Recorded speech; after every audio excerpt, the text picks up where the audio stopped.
અંકલેશ્વરમાં પ્રતિ દિવસ એક આગની ઘટના સામે આવી રહી છે, જેમાં વધુ એક ઉમેરો થતાં અંકલેશ્વર જીઆઈડીસીમાં આવેલ ગ્લીનડયા કેમિકલ કંપનીમાં બપોરના અરસામાં ભીષણ આગ લાગી હતી.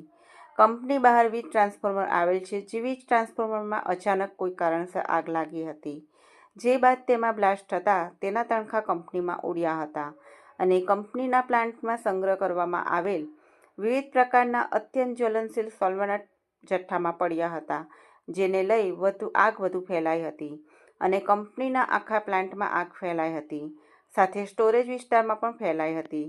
સ્ટોરેજ કરાયેલ સોલ્વન્ટના જથ્થામાં એક પછી એક બ્લાસ્ટ થયા હતા.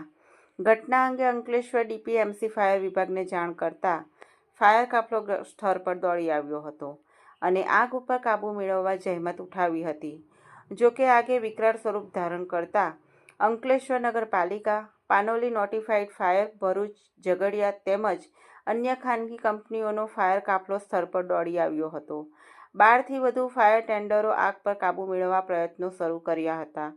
વિવિધ સોલ્વન્ટ જથ્થાને લઈ આગ વિકરાળ રૂપ ધારણ કરતા આગની જ્વાળા 150થી 200 મીટર ઉપર સુધી પહોંચી હતી. ઘટના અંગે અંકલેશ્વર તાલુકા ડિઝાસ્ટર ટીમના મામલતદાર કરણસિંહ રાજપૂત, જીપીસીબી તેમજ જીઆઈડીસી પોલીસની ટીમ પણ સ્થળ પર દોડી આવી હતી. સદભાગ્યે આ ઘટનામાં કોઈ જાનહાનિ થવા પામી ન હતી. આજરોજ અંકલેશ્વર જીઆઈડીસીમાં પ્લોટ નંબર 4801 ગ્લેન ઇન્ડિયા કંપનીમાં અચાનક આગ લાગી હતી.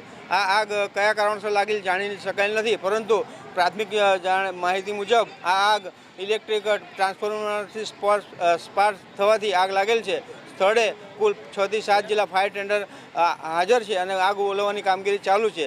પોલીસના માણસો પણ હાજર છે. કોઈ જાનહાનિ થયેલ નથી.